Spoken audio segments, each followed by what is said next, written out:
날개 이상 박제가 되어버린 천재를 아시오. 나는 유쾌하오. 이런 때 연애까지가 유쾌하오. 육신이 흐느적 가도록 피로했을 때만 정신이 은화처럼 맑소.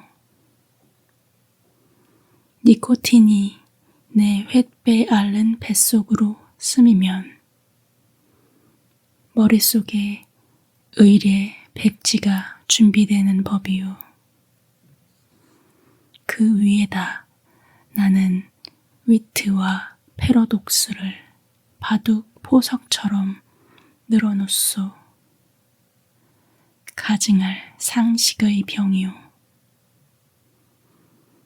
나는 또 여인과 생활을 설계하오. 연애 기법에 마저 서먹서먹해진 지성의 극치를 흘깃 좀 들여다본 일이 있는, 말하자면 일종의 정신분일자 말이요. 이런 여인의 반, 그것은 온갖 것의 반이요. 만을 영수하는 생활을 설계한다는 말이요. 그런 생활 속에 한 발만 들여놓고 흡사 두 개의 태양처럼 마주 쳐다보면서 낄낄거리는 것이요.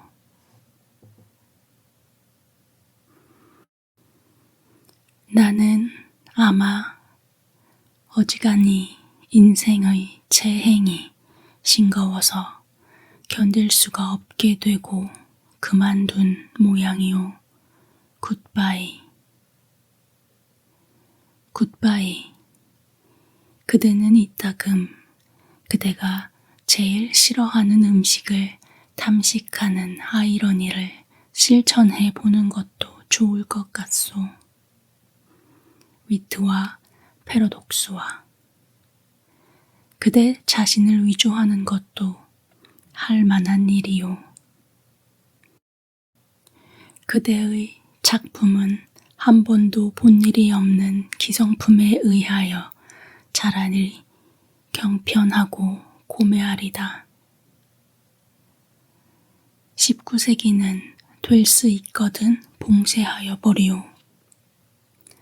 도스토예프스키 정신이란 자칫하면 낭비인 것 같소. 위고를 불란서의 빵 한 조각이라고는 누가 그랬는지 지연인 듯 싶소. 그러나 인생 혹은 그 모형에 있어서 디테일 때문에 속는다거나 해서야 되겠소. 화를 보지 마오. 부디 그대께 고하는 것이니 테이프가 끊어지면 피가 나오. 상체기도 멀지 않아 완치될 줄 믿소. 굿바이. 감정은 어떤 포우즈, 그 포우즈의 원소만을 지적하는 것이 아닌지 나도 모르겠소. 그 포우즈가 부동 자세에까지 고도화할 때 감정은 딱 공급을 정지합니다. 나는 내 비범한 발육을 회고하여 세상을 보는 안목을 규정하였소. 여왕봉과 미망인, 세상의 하고 많은 여인이 본질적으로 이미 미망인 아닌 이가 있으리이까. 아니, 여인의 전부가 그 일상에 있어서 개개 미망인이라는 내 논리가 뜻밖에도 여성에 대한 모독이 되오. 굿바이.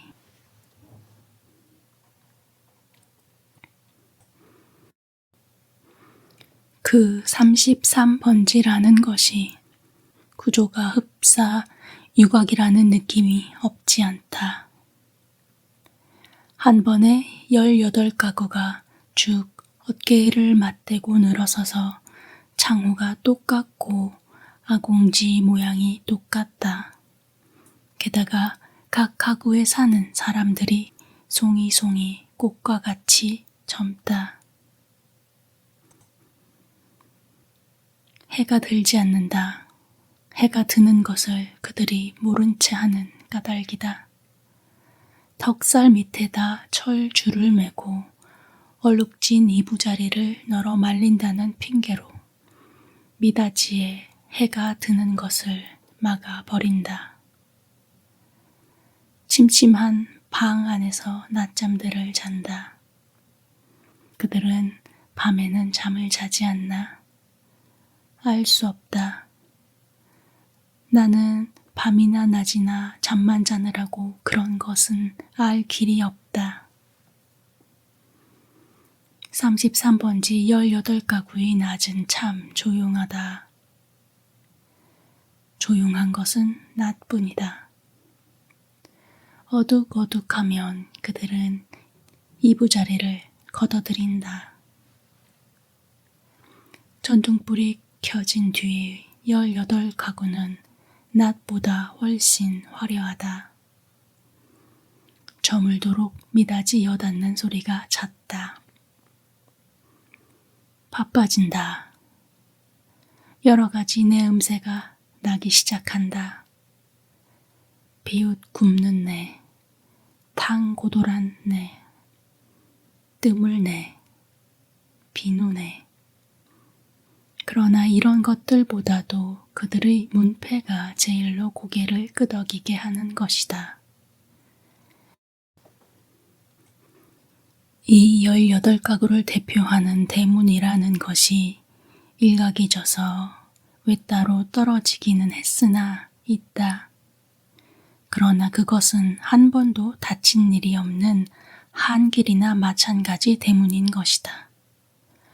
온갖 장사아치들은 하루 가운데 어느 시간에라도 이 대문을 통하여 드나들 수가 있는 것이다. 이네들은 문간에서 두부를 사는 것이 아니라 미닫이만 열고 방에서 두부를 사는 것이다. 이렇게 생긴 33번지 대문에 그들 18가구의 문패를 몰아다 붙이는 것은 의미가 없다. 그들은 어느 사이엔가 각 미닫이 위 백인당이니 길상당이니 써붙인 한 곁에다 문패를 붙이는 풍속을 가져버렸다. 내 방 미닫이 위 한 곁에 칼표 딱지를 내세다 낸 것만한 내 아내의 명함이 붙어 있는 것도 이 풍속을 좇은 것이 아닐 수 없다. 나는 그러나 그들의 아무와도 놀지 않는다. 놀지 않을 뿐만 아니라 인사도 않는다. 나는 내 아내와 인사하는 외에 누구와도 인사하고 싶지 않았다. 내 아내 외에 다른 사람과 인사를 하거나 놀거나 하는 것은 내 아내 낯을 보아 좋지 않은 일인 것만 같이 생각이 들었기 때문이다. 나는 이만큼까지 내 아내를 소중히 생각한 것이다. 내가 이렇게까지 내 아내를 소중히 생각한 까닭은 이 33번지 18가구 가운데서 내 아내가 내 아내의 명함처럼 제일 작고 제일 아름다운 것을 안 까닭이다. 18가구의 각기 별녀들은 송이송이 꽃들 가운데서도 내 아내는 특히 아름다운 한떨기의 꽃으로 이 함석 지붕 및 볕 안 드는 지역에서 어디까지든지 찬란하였다. 따라서 그런 한떨기 꽃을 지키고 아니 그 꽃에 매어 달려 사는 나라는 존재가 도무지 형언할 수 없는 거북살스러운 존재가 아닐 수 없었던 것은 물론이다. 나는 어디까지든지 내 방이 집이 아니다. 집은 없다. 마음에 들었다. 방 안의 기운은 내 체온을 위하여 쾌적하였고 방 안의 침침한 정도가 또한 내 알력을 위하여 쾌적하였다. 나는 내 방 이상의 서늘한 방도 또 따뜻한 방도 희망하지는 않았다. 이 이상으로 밝거나 이 이상으로 아늑한 방을 원하지 않았다. 내 방은 나 하나를 위하여 요만한 정도를 꾸준히 지키는 것 같아 늘 내 방에 감사하였고 나는 또 이런 방을 위하여 이 세상에 태어난 것만 같아서 즐거웠다. 그러나 이것은 행복이라든가 불행이라든가 하는 것을 계산하는 것은 아니었다. 말하자면 나는 내가 행복되다고도 생각할 필요가 없었고 그렇다고 불행하다고도 생각할 필요가 없었다. 그냥 그날을 그저 까닭없이 펀둥펀둥 게으르고만 있으면 만사는 그만이었던 것이다. 내 몸과 마음의 옷처럼 잘 맞는 방 속에서 뒹굴면서 축 처져 있는 것은 행복이니 불행이니 하는 그런 세속적인 계산을 떠난 가장 편리하고 안일한 말하자면 절대적인 상태인 것이다. 나는 이런 상태가 좋았다. 이 절대적인 내 방은 대문간에서 세어서 독 7째 칸이다. 럭키 세븐의 뜻이 없지 않다. 나는 7이라는 숫자를 훈장처럼 사랑하였다. 이런 이 방이 가운데 장지로 말미암아 2칸으로 나뉘어 있었다는 그것이 내 운명의 상징이었던 것을 누가 알랴. 아랫방은 그래도 해가 든다. 아침결에 책보만한 해가 들었다가 오후에 손수건만 해지면서 나가버린다. 해가 영영 들지 않는 웃방이 즉 내 방인 것은 말할 것도 없다. 이렇게 볕 드는 방이 아내 방이요 볕 안 드는 방이 내 방이요 하고 아내와 나 둘 중에서 누가 정했는지 나는 기억하지 못한다. 그러나 나에게는 불평이 없다. 아내가 외출만 하면 나는 얼른 아랫방으로 와서 그 동쪽으로 난 들창을 열어놓으면 들여비치는 볕살이 아내의 화장재를 비춰 가지각색 병들이 아롱이 지면서 찬란하게 빛나고 이렇게 빛나는 것을 보는 것은 다시 없는 내 오락이다. 나는 조그만 돋보기를 꺼내가지고 아내만이 사용하는 지리가미 휴지를 그을려가면서 불장난을 하고 논다. 평행광선을 굴절시켜서 한 초점에 모아가지고 그 초점이 따끈따끈해지다가 마지막에는 종이를 끄실내기 시작하고 가느다란 연기를 내면서 드디어 구멍을 뚫어놓는 데까지에 이르는 그 얼마 안 되는 동안의 초조한 맛이 죽고 싶을 만큼 내게는 재미있었다. 이 장난이 실증이 나면 나는 또 아내의 손잡이 거울을 가지고 여러 가지로 논다. 거울이란 제 얼굴을 비칠 때만 실용품이다. 그 외의 경우에는 도무지 장난감인 것이다. 이 장난도 곧 실증이 난다. 나의 요의심은 육체적인 데서 정신적인 데로 비약한다. 나는 거울을 내던지고 아내의 화장대 앞으로 가까이 가서 나란히 늘어놓인 그 가지각색의 화장품 병들을 들여다 본다. 그것들은 세상의 무엇보다도 매력적이다. 나는 그 중의 하나만을 골라서 가만히 마개를 빼고 병 구멍을 내 코에 가져다 대이고 숨 죽이듯이 가벼운 호흡을 하여 본다. 이국적인 센슈얼한 향기가 배로 스며들면 나는 저절로 스르르 감기는 내 눈을 느낀다.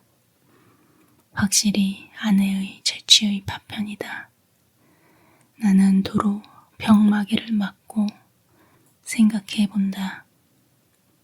아내의 어느 부분에서 요 내음새가 났던가를. 그러나 그것은 분명치 않다. 왜?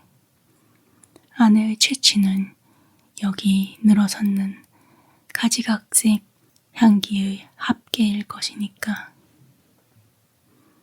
아내의 방은 늘 화려하였다. 내 방이 벽에 못 한 개 꽂히지 않은 소박한 것인 반대로 아내 방에는 천정 밑으로 쫙 돌려 못이 박히고 못마다 화려한 아내의 치마와 저고리가 걸렸다. 여러 가지 무늬가 보기 좋다. 나는 그 여러 조각의 치마에서 늘 아내의 동체와 그 동체가 될 수 있는 여러 가지 포즈를 연상하면서 내 마음은 늘 점잖지 못하다. 그렇건만 나에게는 옷이 없었다. 아내는 내게는 옷을 주지 않았다. 입고 있는 골덴 양복 한 벌이 내 자리 옷이었고 통상복과 나들이 옷을 겸한 것이었다. 그리고 하이네크의 스웨터가 한 조각 사철을 통한 내이다. 그것들은 하나같이 다 빚이 검다. 그것은 내 짐작 같아서는, 즉 빨래를 될 수 있는 데까지 하지 않아도 보기 싫지 않도록 하기 위한 것이 아닌가 한다. 나는 허리와 두 가랑이, 세 군데 다 고무밴드가 끼어 있는 부드러운 사로마다를 입고 그리고 아무 소리 없이 잘 놀았다. 어느덧 손수건만 해졌던 볕이 나갔는데 아내는 외출해서 돌아오지 않는다. 나는 요만 일에도 좀 피곤하였고 또 아내가 돌아오기 전에 내 방으로 가 있어야 될 것을 생각하고 그만 내 방으로 건너간다. 내 방은 침침하다. 나는 이불을 뒤집어 쓰고 낮잠을 잔다. 한 번도 거둔 일이 없는 내 이부자리는 내 몸뚱이의 일부분처럼 내게는 참 반갑다. 잠은 잘 오는 적도 있다. 그러나 또 전신이 까칫까칫하면서 영 잠이 오지 않은 적도 있다. 그런 때는 아무 제목으로나 제목을 하나 골라서 연구하였다. 나는 내 좀 축축한 이불 속에서 참 여러 가지 발명도 하였고 논문도 많이 했었다. 시도 많이 지었다. 그러나 그것들은 내가 잠이 드는 것과 동시에 내 방에 담겨서 철철 넘치는 그 흐느흐느한 공기에다 비누처럼 풀어져서 온데간데가 없고 한잠 자고 깨인 나는 속이 무명 헝겊이나 메밀 껍질로 팅팅 찬 한 덩어리 베개와도 같은 한 벌 신경이었을 뿐이고 하였다. 그러기에 나는 빈대가 무엇보다도 싫었다. 그러나 내 방에서는 겨울에도 몇 마리씩의 빈대가 끊이지 않고 나왔다.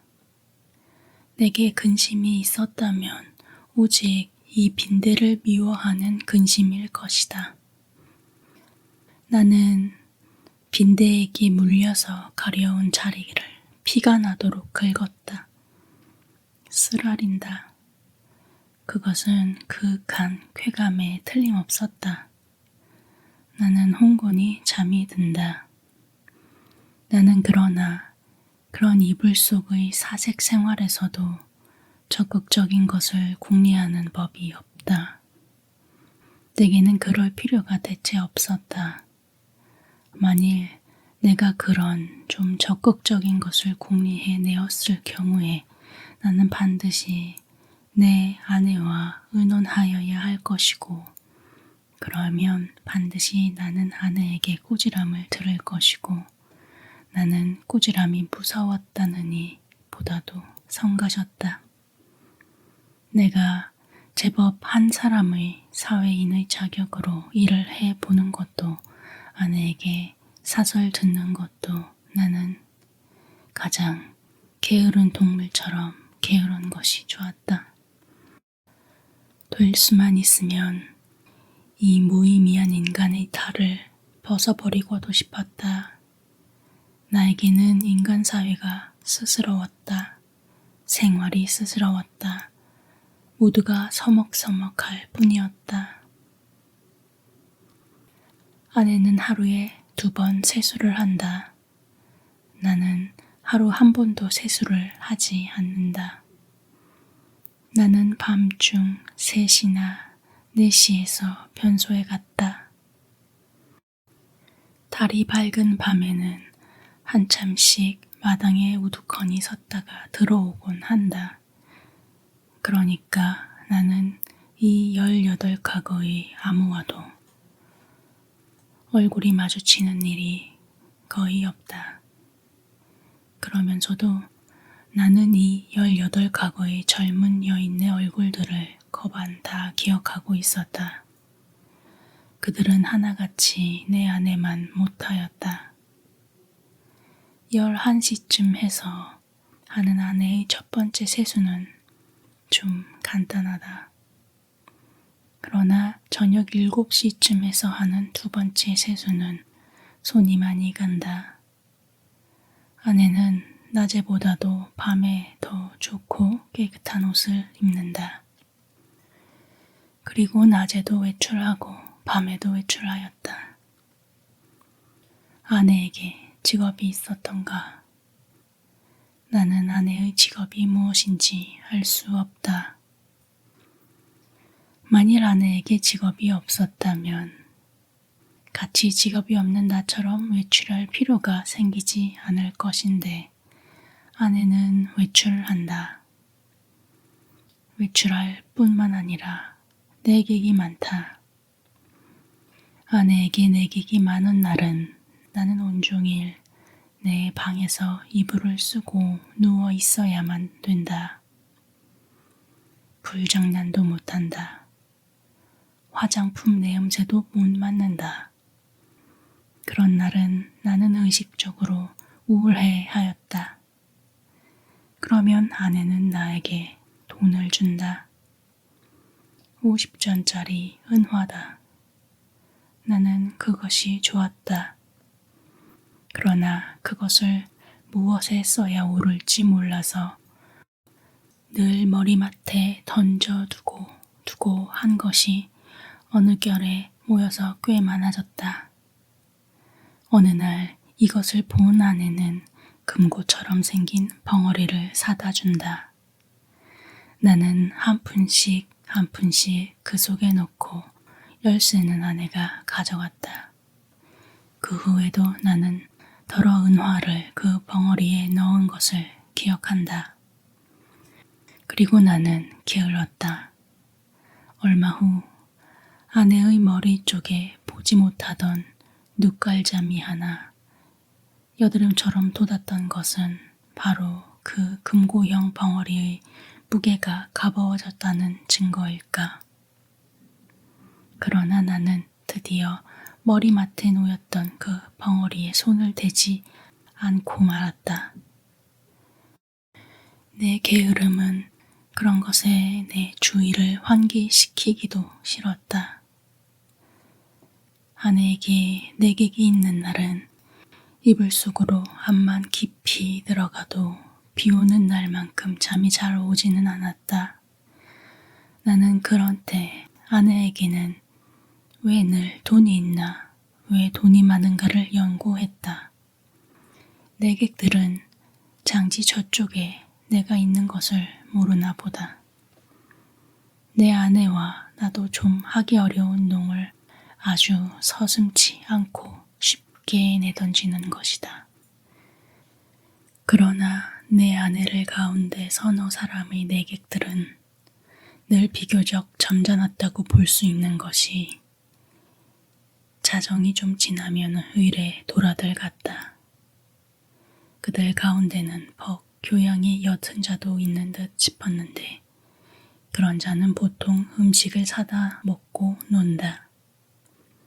그래서 보충을 하고 대체로 무사하였다. 나는 우선 내 아내의 직업이 무엇인가를 연구하기에 착수하였으나 좁은 시야와 부족한 지식으로는 이것을 알아내기 힘이 든다. 나는 끝끝내 내 아내의 직업이 무엇인가를 모르고 말려나 보다. 아내는 늘 진솔 버섯만 신었다. 아내는 밥도 지었다. 아내가 밥 짓는 것을 나는 한 번도 구경한 일은 없으나 언제든지 끼니 때면 내 방으로 내 조속밥을 날라다 주는 것이다. 우리 집에는 나와 내 아내 외의 다른 사람은 아무도 없다. 이 밥은 분명히 아내가 손수 지었음에 틀림없다. 그러나 아내는 한 번도 나를 자기 방으로 부른 일이 없다. 나는 늘 웃방에서 나 혼자서 밥을 먹고 잠을 잤다. 밥은 너무 맛이 없었다. 반찬이 너무 엉성하였다. 나는 닭이나 강아지처럼 말없이 주는 모이를 넙죽넙죽 받아 먹기는 했으나 내심 야속하게 생각한 적도 더러 없지 않다. 나는 안색이 여지없이 창백해 가면서 말라들어갔다. 나날이 눈에 보이듯이 기운이 줄어들어갔다. 영양 부족으로 하여 몸뚱이 곳곳에 뼈가 불쑥불쑥 내밀었다. 하룻밤 사이에도 수십 차를 돌쳐눕지 않고는 여기저기가 배겨서 나는 배겨낼 수가 없었다. 그렇기 때문에 나는 내 이불 속에서 아내가 늘 흔히 쓸 수 있는 저 돈의 출처를 탐색해보는 일변 장지 틈으로 새어나오는 아랫방의 음식은 무엇일까 간단히 연구하였다. 나는 잠이 잘 안 왔다. 깨달았다. 아내가 쓰는 돈은 내게는 다만 실없는 사람들로 밖에 보이지 않는 까닭모를 내객들이 놓고 가는 것에 틀림없으리라는 것을 나는 깨달았다. 그러나 왜 그들 내객은 돈을 놓고 가나, 왜 내 아내는 그 돈을 받아야 되나 하는 예의 관념이 내게는 도무지 알 수 없는 것이었다. 그것은 그저 예의에 지나지 않는 것일까? 그렇지 않으면 혹 무슨 대가일까, 보수일까? 내 아내가 그들의 눈에는 동정을 받아야만 할 한 가엾은 인물로 보였던가. 이런 것들을 생각하노라면 의뢰 내 머리는 그냥 혼란하여 버리고 하였다. 잠들기 전에 획득했다는 결론이 오직 불쾌하다는 것뿐이었으면서도 나는 그런 것을 아내에게 물어보거나 한 일이 참 한 번도 없다. 그것은 대체 귀찮기도 하려니와 한잠 자고 일어나는 나는 사뭇 딴 사람처럼 이것도 저것도 다 깨끗이 잊어버리고 그만두는 까닭이다. 내객들이 돌아가고 혹 밤 외출해서 돌아오고 하면 아내는 경편한 것으로 옷을 바꾸어 입고 내 방으로 나를 찾아온다. 그리고 이불을 들치고 내 귀에는 영 생동생동한 몇 마디 말로 나를 위로하려 든다. 나는 조소도 고소도 홍소도 아닌 웃음을 얼굴에 띠고 아내의 아름다운 얼굴을 쳐다본다. 아내는 방글에 웃는다. 그러나 그 얼굴에 떠도는 일말의 애수를 나는 놓치지 않는다. 아내는 능히 내가 배고파하는 것을 눈치챌 것이다. 그러나 아랫방에서 먹고 남은 음식을 나에게 주려들지는 않는다. 그것은 어디까지든지 나를 존경하는 마음일 것임에 틀림없다.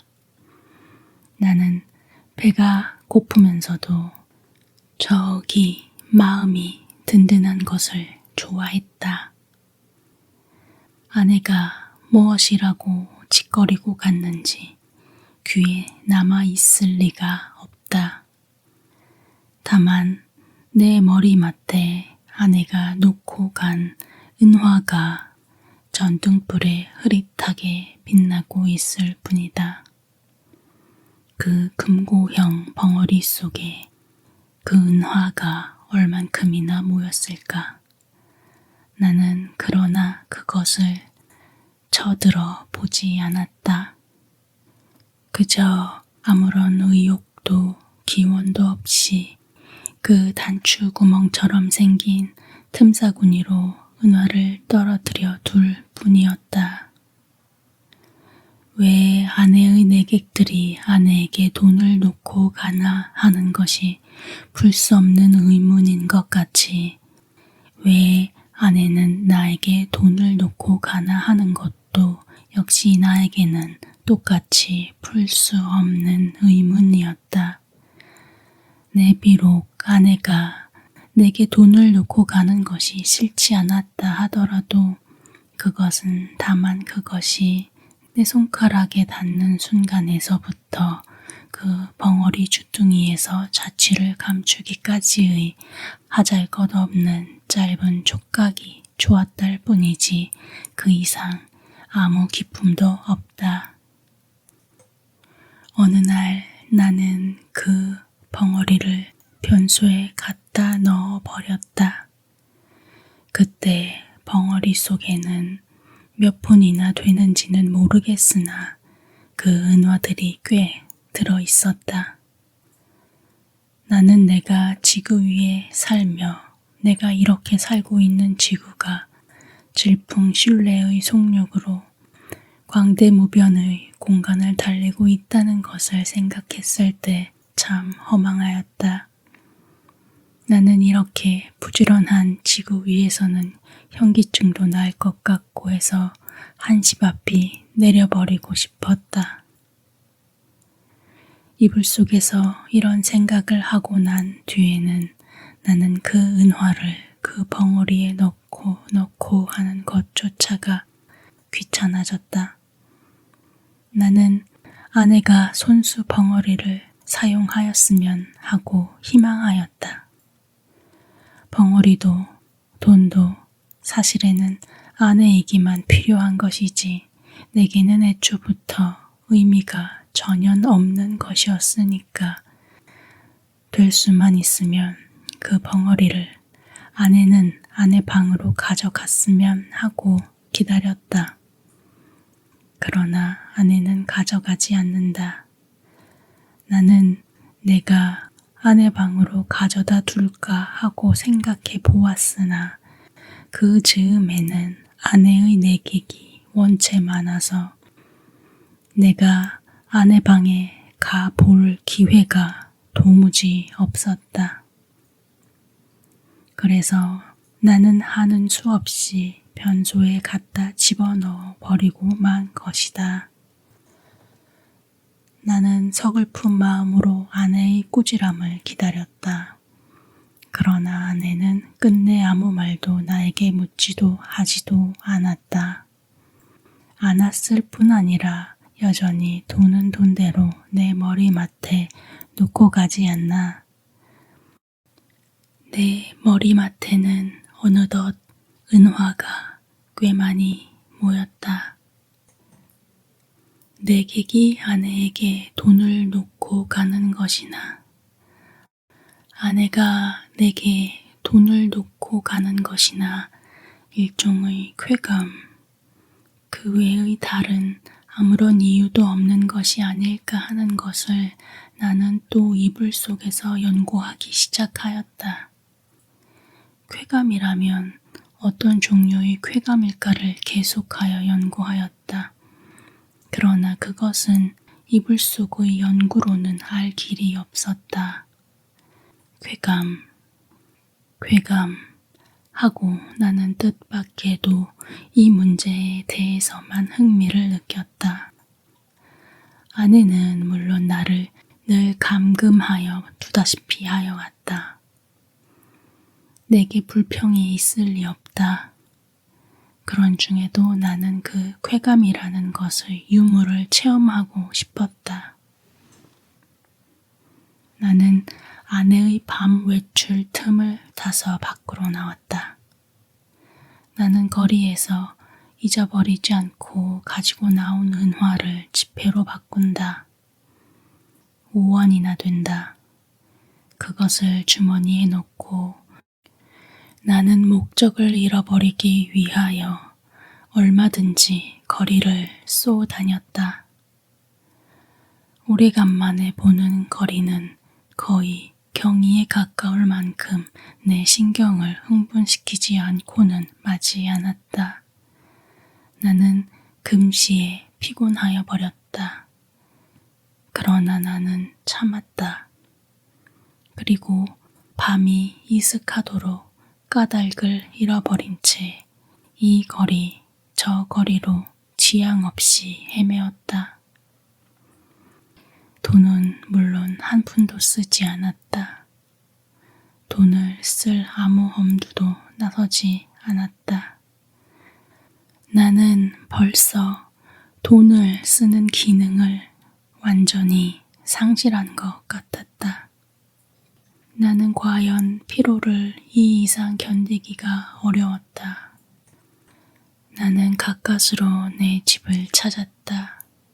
나는 내 방으로 가려면 아내 방을 통과하지 아니하면 안 될 것을 알고 아내에게 내객이 있나 없나를 걱정하면서 미닫이 앞에서 좀 거북살스럽게 기침을 한 번 했더니 이것은 참 또 너무 암상스럽게 미닫이가 열리면서 아내의 얼굴과 그 등 뒤에 낯선 남자의 얼굴이 이쪽을 내다보는 것이다.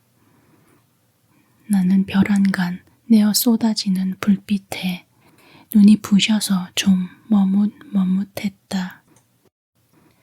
나는 아내의 눈초리를 못 본 것은 아니다. 그러나 나는 모른 채 하는 수밖에 없었다. 왜? 나는 어쨌든 아내의 방을 통과하지 아니하면 안 되니까. 나는 이불을 뒤집었었다. 무엇보다도 다리가 아파서 견딜 수가 없었다. 이불 속에서는 가슴이 울렁거리면서 암만 해도 까무러칠 것만 같았다. 걸을 때는 몰랐더니 숨이 차다. 등에 식은땀이 쭉 내배인다. 나는 외출한 것을 후회하였다. 이런 피로를 잊고 어서 잠이 들었으면 좋았다. 한잠 잘 자고 싶었다. 얼마 동안이나 비스듬히 엎드려 있었더니 차츰차츰 뚝딱거리는 가슴 동기가 가라앉는다. 그만해도 우선 살 것 같았다. 나는 몸을 돌쳐 반드시 천정을 향하여 눕고 쭉 다리를 뻗었다. 그러나 나는 또 다시 가슴의 동기를 피할 수 없게 되었다. 아랫방에서 아내와 그 남자의 내 귀에도 들리지 않을 만큼 옅은 목소리로 소곤거리는 기척이 장지틈으로 전하여 왔던 것이다. 청각을 더 예민하게 하기 위하여 나는 눈을 떴다. 그리고 숨을 죽였다. 그러나 그때는 벌써 아내와 남자는 앉았던 자리를 툭툭 털며 일어섰고 일어서면서 옷과 모자 쓰는 기척이 나는 듯 하더니 이어 미닫이가 열리고 구두 뒤축 소리가 나고 그리고 뜰에 내려서는 소리가 쿵 하고 나면서 뒤를 따르는 아내의 고무신 소리가 두어 발자국 찍찍 나고 사뿐사뿐 나나 하는 사이에 두 사람의 발소리가 대문간 쪽으로 사라졌다. 나는 아내의 이런 태도를 본 일이 없다. 아내는 어떤 사람과도 결코 소곤거리는 법이 없다. 나는 웃방에서 이불을 쓰고 누웠는 동안에도 혹 술이 취해서 혀가 잘 돌아가지 않는 내객들의 담화는 덜어놓치는 수가 있어도 아내의 높지도 얕지도 않은 말소리는 일찍이 한마디도 놓쳐본 일이 없다. 더러 내 귀에 거슬리는 소리가 있어도 나는 그것이 태어난 목소리로 내 귀에 들렸다는 이유로 충분히 안심이 되었다. 그렇던 아내의 이런 태도는 필시 그 속에 여간하지 않은 사정이 있는 듯 싶이 생각되고 내 마음은 좀 서운했으나 그러나 그보다도 나는 좀 너무 피곤해서 오늘만은 이불 속에서 아무것도 연거치 않기로 굳게 결심하고 잠을 기다렸다. 잠은 좀처럼 오지 않았다. 대문간에 나간 아내도 좀처럼 들어오지 않았다. 그러는 동안에 흐지부지 나는 잠이 들어버렸다. 꿈이 얼숭덜숭 종을 잡을 수 없는 거리의 풍경을 여전히 헤맸다. 나는 몹시 흔들렸다. 내객을 보내고 들어온 아내가 잠든 나를 잡아 흔드는 것이다. 나는 눈을 번쩍 뜨고 아내의 얼굴을 쳐다보았다. 아내의 얼굴에는 웃음이 없다. 나는 좀 눈을 비비고 아내의 얼굴을 자세히 보았다. 노기가 눈초리에 떠서 얇은 입술이 바르르 떨린다. 좀처럼 이 노기가 풀리기는 어려울 것 같았다. 나는 그대로 눈을 감아버렸다. 벼락이 내리기를 기다리는 것이다. 그러나 새근하고 숨소리가 나면서 부스스 아내의 치맛자락 소리가 나고 장지가 여닫히며 아내는 아내 방으로 돌아갔다. 나는 다시 몸을 돌쳐 이불을 뒤집어 쓰고는 개구리처럼 엎드려서 배가 고픈 가운데에도 오늘 밤의 외출을 또 한 번 후회하였다. 나는 이불 속에서 아내에게 사죄하였다. 그것은 내 오해라고. 나는 사실 밤이 퍽이나 이슥한 줄만 알았던 것이다. 그것이 내 말 맞다나 자정전인 줄은 나는 정말이지 꿈에도 몰랐다. 나는 너무 피곤하였었다. 오래간만에 나는 너무 많이 걸은 것이 잘못이다. 내 잘못이라면 잘못은 그것밖에 없다. 외출은 왜 하였더냐고. 나는 그 머리맡에 저절로 모인 5원 돈을 아무에게라도 좋으니 주어보고 싶었던 것이다. 그뿐이다. 그러나 그것도 내 잘못이라면 나는 그렇게 알겠다. 나는 후회하고 있지 않나. 내가 그 5원 돈을 써버릴 수가 있었던들 나는 자정안에 집에 돌아올 수 없었을 것이다. 그러나 거리는 너무 복잡하였고 사람은 너무도 들끓었다. 나는 어느 사람을 붙들고 그 5원 돈을 내어주어야 할지 갈피를 잡을 수가 없었다. 그러는 동안 나는 여지없이 피곤해버리고 말았던 것이다. 나는 무엇보다도 좀 쉬고 싶었다. 눕고 싶었다. 그래서 나는 하는 수 없이 집으로 돌아온 것이다. 내 짐작 같아서는 밤이 어지간히 늦은 줄만 알았는데 그것이 불행히도 자정 전이었다는 것은 참 안 된 일이다. 미안한 일이다. 나는 얼마든지 사죄하여도 좋다. 그러나 중시 아내의 오해를 풀지 못하였다 하면 내가 이렇게까지 사죄하는 보람은 그럼 어디 있나. 한심하였다. 1시간 동안을 나는 이렇게 초조하게 굴지 않으면 안 되었다. 나는 이불을 획 젖혀버리고 일어나서 장지를 열고 아내 방으로 피철피철 달려갔던 것이다. 내게는 거의 의식이라는 것이 없었다. 나는 아내 이불 위에 엎드러지면서 바지 포켓 속에서 그 돈 5원을 꺼내 아내 손에 쥐어준 것을 간신히 기억할 뿐이다. 이튿날 잠이 깨었을 때 나는 내 아내 방 안에 이불 속에 있었다. 이것이 이 33번지에서 살기 시작한 이래 내가 아내의 방에서 잔 맨 처음이었다. 해가 들창에 훨씬 높았는데 아내는 이미 외출하고 벌써 내 곁에 있지는 않다. 아니, 아내는 엊그제 내가 의식을 잃은 동안에 외출을 한 것인지도 모른다. 그러나 나는 그런 것을 조사하고 싶지 않았다. 다만 전신이 찌뿌드드한 것이 손가락 하나 꼼짝할 힘조차 없었다. 책보보다 좀 작은 면적의 볕이 눈이 부시다.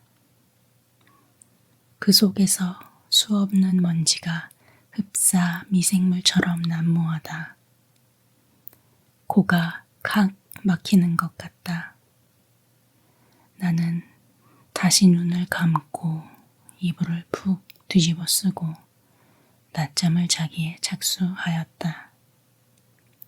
그러나 코를 스치는 아내의 채쥐는 꽤 도발적이었다. 나는 몸을 여러 번 비비 꼬면서 아내의 화장대에 늘어선 그 가지각색 화장품 병들과 그 병들의 마개를 뽑았을 때 풍기던 내음새를 더듬느라고 좀처럼 잠은 들지 않는 것을 나는 어찌하는 수도 없었다. 견디다 못하여 나는 그만 이불을 걷어차고 벌떡 일어나서 내 방으로 갔다.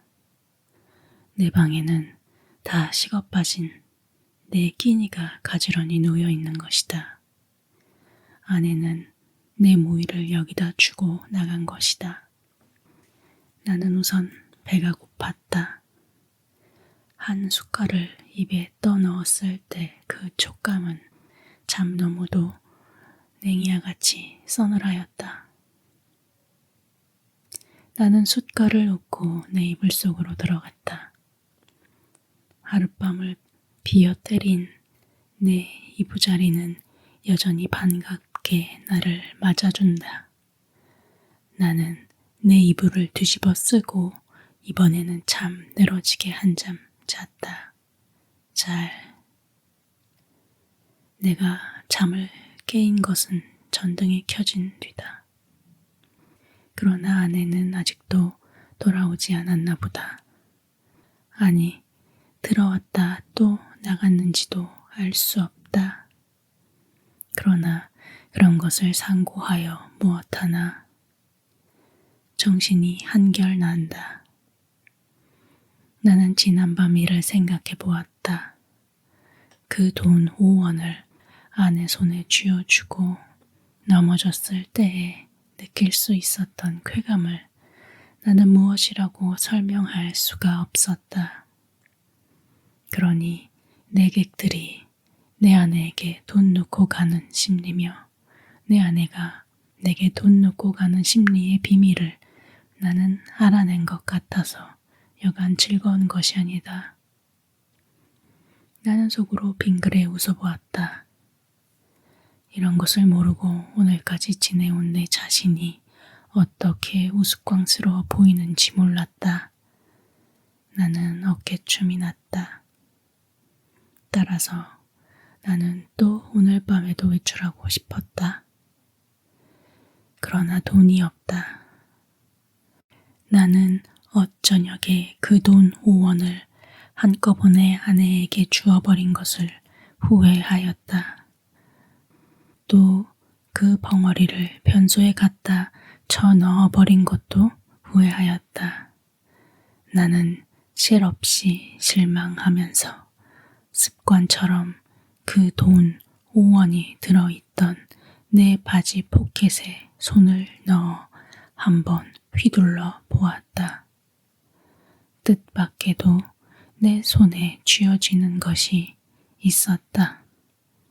2원밖에 없다. 그러나 많아야 맛은 아니다. 얼마가 아니고 있으면 된다. 나는 그만한 것이 여간 고마운 것이 아니었다. 나는 기운을 얻었다. 나는 그 단벌 다 떨어진 고울된 양복을 걸치고 배고픈 것도 주제 사나운 것도 다 잊어버리고 활개짓을 하면서 또 거리로 나섰다. 나서면서 나는 제발 시간이 화살 닿듯해서 자정이 어서 획 지나버렸으면 하고 조바심을 태웠다. 아내에게 돈을 주고 아내 방에서 자 보는 것은 어디까지든지 좋았지만 만일 잘못해서 자정 전에 집에 들어갔다가 아내의 눈총을 맞는 것은 그것은 여간 무서운 일이 아니었다. 나는 저물도록 길가 시계를 들여다보고 하면서 또 지양 없이 거리를 방황하였다. 그러나 이 날은 좀처럼 피곤하지는 않았다. 다만 시간이 좀 너무 더디게 가는 것만 같아서 안타까웠다. 경성역 시계가 확실히 자정이 지난 것을 본 뒤에 나는 집을 향하였다. 그날은 그 일각대문에서 아내와 아내의 남자가 이야기하고 섰는 것을 만났다. 나는 모른 체하고 두 사람 곁을 지나서 내 방으로 들어갔다. 뒤이어 아내도 들어왔다. 와서는 이 밤중에 평생 안 하던 쓰레질을 하는 것이다.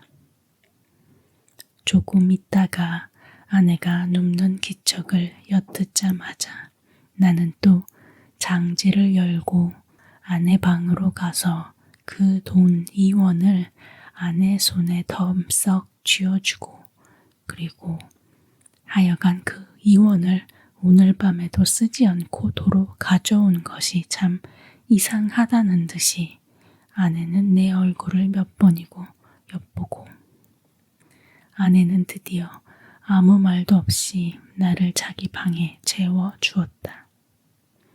나는 이 기쁨을 세상의 무엇과도 바꾸고 싶지 않았다. 나는 편히 잘 잤다. 이튿날도 내가 잠이 깨었을 때는 아내는 보이지 않았다. 나는 또 내 방으로 가서 피곤한 몸이 낮잠을 잤다. 내가 아내에게 흔들려 깨었을 때는 역시 불이 들어온 뒤였다. 아내는 자기 방으로 나를 오라는 것이다. 이런 일은 또 처음이다. 아내는 끊임없이 얼굴에 미소를 띠고 내 팔을 이끄는 것이다.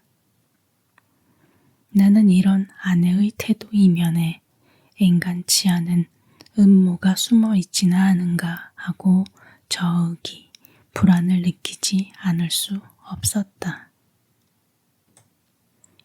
나는 아내의 하자는 대로 아내 방으로 끌려갔다. 아내 방에는 저녁 밥상이 조촐하게 차려져 있는 것이다.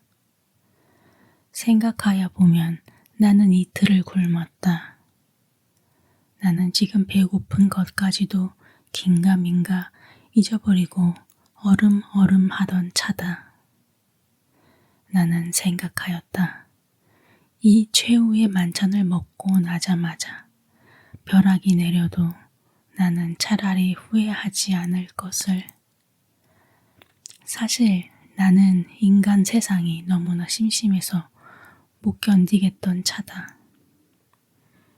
모든 일이 성가시고 귀찮았으나 그러나 불의의 재난이라는 것은 즐거웠다. 나는 마음을 턱 놓고 조용히 아내와 마주 이 해교한 저녁밥을 먹었다. 우리 부부는 이야기하는 법이 없었다. 밥을 먹은 뒤에도 나는 말이 없이 그냥 부스스 일어나서 내 방으로 건너가 버렸다. 아내는 나를 붙잡지 않았다. 나는 벽에 기대어 앉아서 담배를 한 대 피워 물고 그리고 벼락이 떨어질 테거든 어서 떨어져라 하고 기다렸다. 5분, 10분. 그러나 벼락은 내리지 않았다. 긴장이 차츰 늘어지기 시작한다. 나는 어느덧 오늘 밤에도 외출을 할 것을 생각하고 돈이 있었으면 하고 생각하고 있었다. 그러나 돈은 확실히 없다. 오늘은 외출하여도 나중에 올 무슨 기쁨이 있나. 나는 앞이 그냥 아뜩하였다. 나는 화가 나서 이불을 뒤집어 쓰고 이리 뒹굴 저리 뒹굴 굴렀다. 금시 먹은 밥이 목으로 자꾸 치밀어 올라온다. 메스꺼웠다. 하늘에서 얼마라도 좋으니 왜 지폐가 소낙비처럼 퍼붓지 않나. 그것이 그저 한없이 야속하고 슬펐다. 나는 이렇게밖에 돈을 구하는 아무런 방법도 알지는 못했다. 나는 이불 속에서 좀 울었나 보다. 돈이 왜 없느냐면서. 그랬더니 아내가 또 내 방해를 왔다. 나는 깜짝 놀라 아마 인제서야 벼락이 내리려나 보다 하고 숨을 죽이고 두꺼비 모양으로 엎드려 있었다. 그러나 떨어진 입을 새어나오는 아내의 말소리는 참 부드러웠다. 정다웠다. 아내는 내가 왜 우는지를 안다는 것이다. 돈이 없어서 그러는 게 아니냔다. 나는 실없이 깜짝 놀랬다. 어떻게 저렇게 사람의 속을 환하게 들여다보는구 해서 나는 한편으로 슬그머니 겁도 안 나는 것은 아니었으나 저렇게 말하는 것을 보면 아마 내게 돈을 줄 생각이 있나 보다. 만일 그렇다면 오죽이나 좋은 일일까. 나는 이불 속에 똘똘 말린 채 고개도 들지 않고 아내의 다음 거동을 기다리고 있으니까 있소 하고 내 머리맡에 내려뜨리는 것은 그 가뿐한 음향으로 보아 지폐에 틀림없었다. 그리고 내 귀에다 대고 오늘을랑 어제보다도 좀 더 늦게 들어와도 좋다고 속삭이는 것이다. 그것은 어렵지 않다. 우선 그 돈이 무엇보다도 고맙고 반가웠다. 어쨌든 나섰다.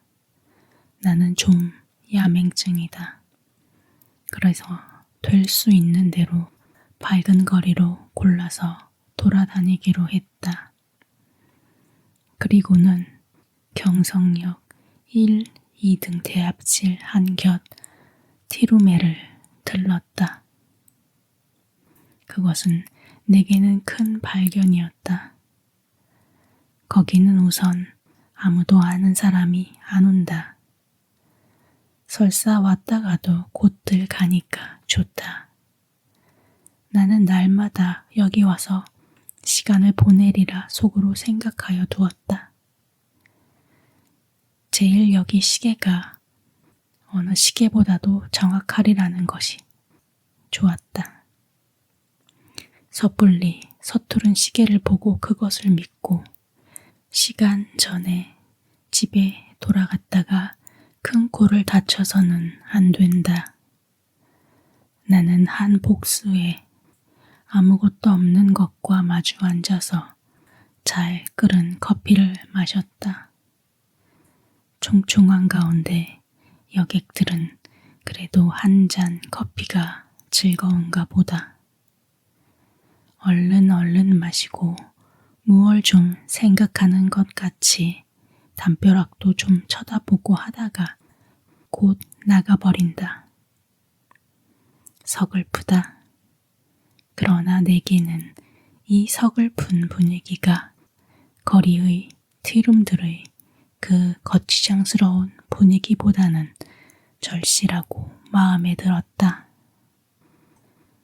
이따금 들리는 날카로운 혹은 우렁찬 기적 소리가 모차르트보다도 더 가깝다. 나는 메뉴에 적힌 몇 가지 안 되는 음식 이름을 치 읽고 내리 읽고 여러 번 읽었다. 그것들은 아물아물한 것이 어딘가 내 어렸을 때 동무들 이름과 비슷한 데가 있었다. 거기서 얼마나 내가 오래 앉았는지 정신이 오락가락 하는 중에 객이 슬며시 뜸해지면서 이 구석 저 구석 걷어치우기 시작하는 것을 보면 아마 다들 시간이 된 모양이다. 11시가 좀 지났구나. 여기도 결코 내 안주의 곳은 아니구나. 어디 가서 자정을 넘길까? 두루 걱정을 하면서 나는 밖으로 나섰다. 비가 온다. 빗발이 제법 굵은 것이 우비도 우산도 없는 나를 고생을 시킬 작정이다. 그렇다고 이런 괴이한 풍물을 차리고 이 홀에서 어물어물하는 수는 없고 에이 비를 맞으면 맞았지 하고 나는 그냥 나서버렸다. 대단히 선선해서 견딜 수가 없다. 골덴 옷이 젖기 시작하더니 나중에는 속속들이 스며들면서 처근거린다. 비를 맞아 가면서라도 견딜 수 있는 데까지 거리를 돌아다녀서 시간을 보내려 하였으나 인제는 선선해서 이 이상은 더 견딜 수가 없다. 오한이 자꾸 일어나면서 이가 딱딱 막 부딪는다. 나는 걸음을 제치면서 생각하였다. 오늘 같은 궂은 날도 아내에게 내 객이 있으려고 없겠지 하는 생각이 드는 것이다. 집으로 가야겠다. 아내에게 불행히 내 객이 있거든 내 사정을 하리라. 사정을 하면 이렇게 비가 오는 것을 눈으로 보고 알아주겠지. 불이 나게 와 보니까 그러나 아내에게는 내 객이 있었다. 나는 그만 너무 춥고 적적해서 얼떨김에 놓고 하는 것을 잊었다. 그래서 나는 보면 아내가 좀 덜 좋아할 것을 그만 보았다. 나는 갑 발자국 같은 발자국을 내면서 덤벙덤벙 아내 방을 디디고 그리고 내 방으로 가서 쭉 빠진 옷을 활활 벗어버리고 이불을 뒤집어 썼다. 덜덜덜덜 떨린다. 오한이 점점 더 심해 들어온다. 여전 땅이 꺼져 들어가는 것만 같았다. 나는 그만 의식을 잃어버리고 말았다. 이튿날 내가 눈을 떴을 때 아내는 내 머리맡에 앉아서 제법 근심스러운 얼굴이다. 나는 감기가 들었다. 여전히 으시시 춥고 또 골치가 아프고 입에 군침이 도는 것이 씁쓸하면서 다리, 팔이 척 늘어져서 노곤하다. 아내는 내 머리를 쓱 짚어보더니 약을 먹어야지 한다.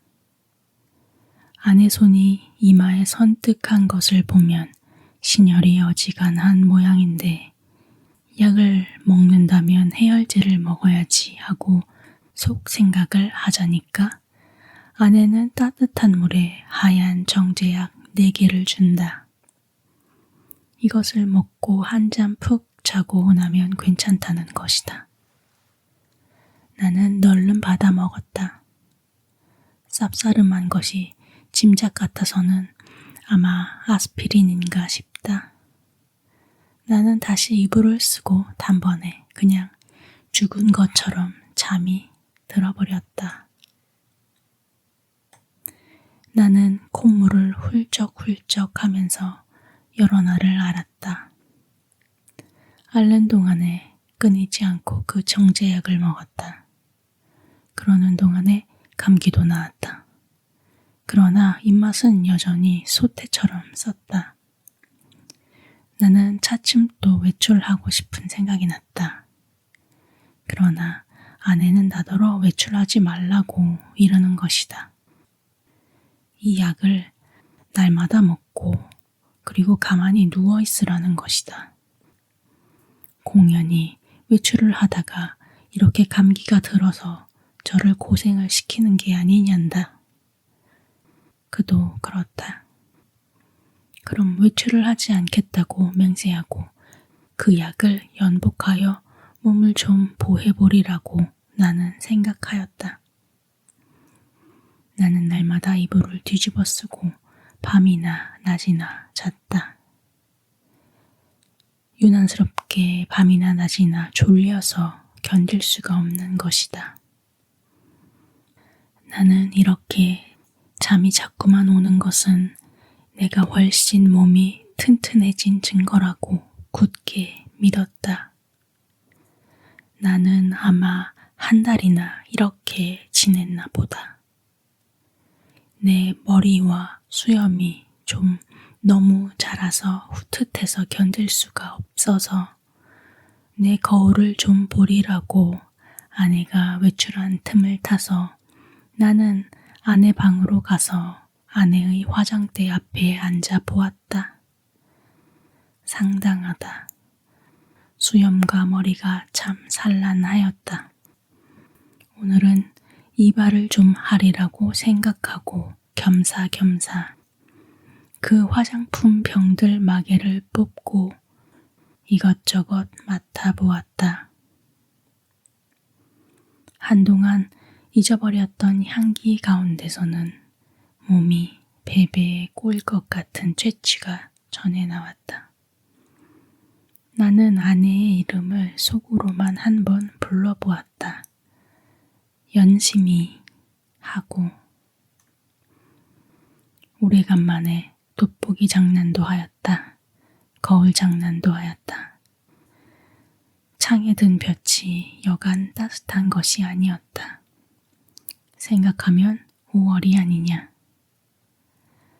나는 커다랗게 기지개를 한번 펴보고 아내 베개를 내려베이고 벌떡 자빠져서는 이렇게도 편안하고 즐거운 세월을 하느님께 흠씬 자랑하여 주고 싶었다. 나는 참 세상의 아무 것과도 교섭을 가지지 않는다. 하느님도 아마 나를 칭찬할 수도 처벌할 수도 없는 것 같다. 그러나 다음 순간 실로 세상에도 이상스러운 것이 눈에 뜨였다. 그것은 최면약 아달린 갑이었다.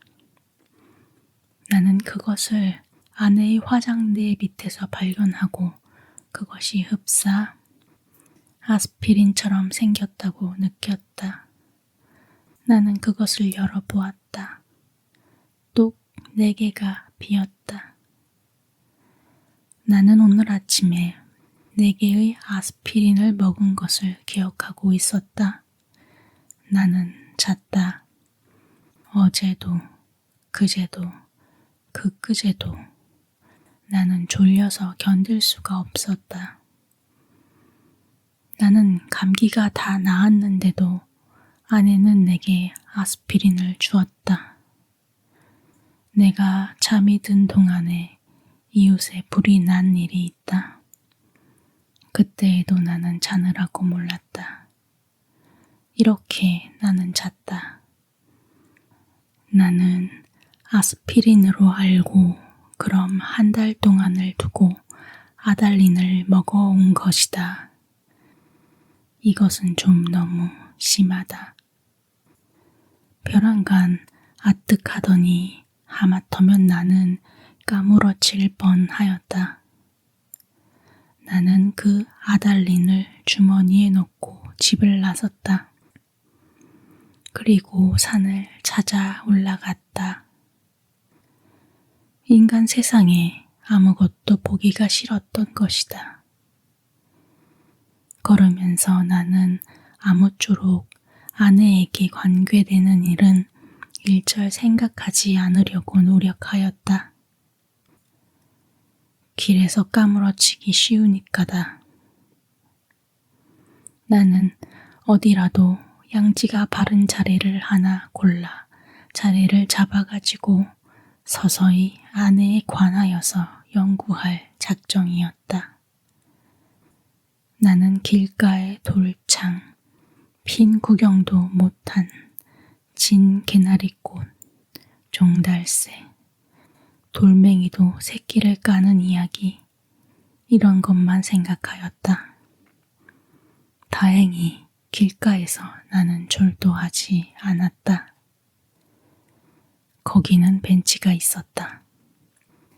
나는 거기 정좌하고 그리고 그 아스피린과 아달린에 관하여 연구하였다. 그러나 머리가 도무지 혼란하여 생각이 체계를 이루지 않는다. 단 5분이 못 가서 나는 그만 귀찮은 생각이 번쩍 들면서 심술이 났다. 나는 주머니에서 가지고 온 아달린을 꺼내 남은 6개를 한꺼번에 질겅질겅 씹어 먹어버렸다. 맛이 익살맞다. 그리고 나서 나는 그 벤치 위에 가로 기다랗게 누웠다. 무슨 생각으로 내가 그따위 짓을 했나 알 수가 없다. 그저 그러고 싶었다. 나는 계속 그냥 깊이 잠이 들었다. 잠결에도 바위 틈을 흐르는 물소리가 졸졸하고 귀 언제까지나 어렴풋이 들려왔다. 내가 잠을 깨었을 때는 날이 환히 밝은 뒤다. 나는 거기서 일주야를 잔 것이다. 풍경이 그냥 노랗게 보인다. 그 속에서도 나는 번개처럼 아스피린과 아달린이 생각났다. 아스피린, 아달린, 아스피린, 아달린, 막스, 말사스, 마드로스, 아스피린, 아달린. 아내는 한 달 동안 아달린을 아스피린이라고 속이고 내게 먹였다. 그것은 아내 방에서 이 아달린 갑이 발견된 것으로 미루어 증거가 너무나 확실하다. 무슨 목적으로 아내는 나를 밤이나 낮이나 재웠어야 됐나? 나를 밤이나 낮이나 재워놓고 그리고 아내는 내가 자는 동안에 무슨 짓을 했나? 나를 조금씩 죽이려던 것일까? 그러나 또 생각하여 보면 내가 한 달을 두고 먹어온 것은 아스피린이었는지도 모른다.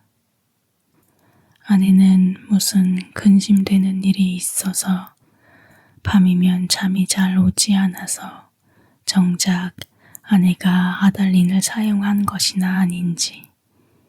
그렇다면 나는 참 미안하다. 나는 아내에게 이렇게 큰 의혹을 가졌다는 것이 참 안 됐다. 나는 그래서 불이 나게 거기서 내려왔다. 아랫도리가 회회 내어져이면서 어찔어찔한 것을 나는 겨우 집을 향하여 걸었다. 8시 가까이였다. 나는 내 잘못 든 생각을 죄다 일러 바치고 아내에게 사죄하려는 것이다. 나는 너무 급해서 그만 또 말을 잊어버렸다. 그랬더니 이건 참 너무 큰일 났다. 나는 내 눈으로는 절대로 보아서 안 될 것을 그만 딱 보아버리고 만 것이다. 나는 얼떨결에 그만 냉큼 미닫이를 닫고 그리고 현기증이 나는 것을 진정시키느라고 잠깐 고개를 숙이고 눈을 감고 기둥을 짚고 섰자니까 1초 여유도 없이 휙 미닫이가 다시 열리더니 매무새를 풀어헤친 아내가 불쑥 내밀면서 내 멱살을 잡는 것이다. 나는 그만 어지러워서 걔가 그냥 나둥그러졌다. 그랬더니 아내는 넘어진 내 위에 덮치면서 내 살을 함부로 물어 뜯는 것이다. 아파 죽겠다. 나는 사실 반항할 의사도 힘도 없어서 그냥 넙죽 엎드려 있으면서 어떻게 되나 보고 있자니까 뒤이어 남자가 나오는 것 같더니 아내를 한 아름에 덥석 안아가지고 방으로 들어가는 것이다. 아내는 아무 말 없이 다소곳이 그렇게 안겨 들어가는 것이 내 눈에 여간 미운 것이 아니다. 밉다. 아내는 너 밤새워 가면서 도적질하러 다니느냐, 계집질하러 다니느냐고 발악이다. 이것은 참 너무 억울하다. 나는 어안이 벙벙하여 도무지 입이 떨어지지를 않았다. 너는 그야말로 나를 살해하려던 것이 아니냐고 소리를 한번 꽥 질러보고도 싶었으나 그런 긴가민가한 소리를 섣불리 입 밖으로 내었다가는 무슨 화를 볼는지 알 수 있나. 차라리 억울하지만 잠자코 있는 것이 우선 상책인 듯싶이 생각이 들길래 나는 이것은 또 무슨 생각으로 그랬는지 모르지만 툭툭 털고 일어나서 내 바지 포켓 속에 남은 돈 몇 원, 몇십 전을 가만히 꺼내서는 몰래 미닫이를 열고 살며시 문지방 밑에다 놓고 나서는 나는 그냥 줄다름 박지를 쳐서 나와버렸다. 여러 번 자동차에 치일 뻔하면서 나는 그래도 경성역을 찾아갔다. 빈자리와 마주 앉아서 이 스디슨 입맛을 거두기 위하여 무엇으로나 입가심을 하고 싶었다.